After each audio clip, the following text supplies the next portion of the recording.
कथा लिहिल्या, आणखी काही गोष्टी केल्या. जवळ-जवळ 1973 ला माझी पहिली भिंत हं. नावाची कथा प्रकाशित झाली.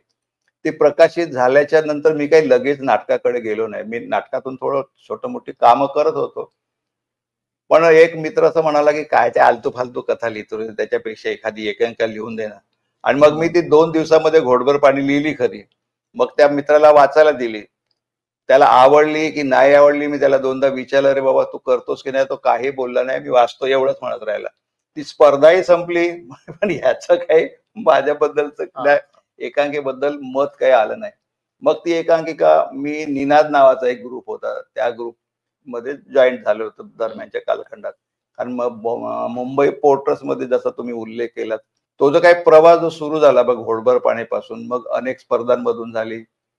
खूप पुरस्कार मिळाले. म्हणजे आता सगळा हिशेब जर मांडला तर 457 पुरस्कार घोडभर पाणीला मिळालेले आहेत.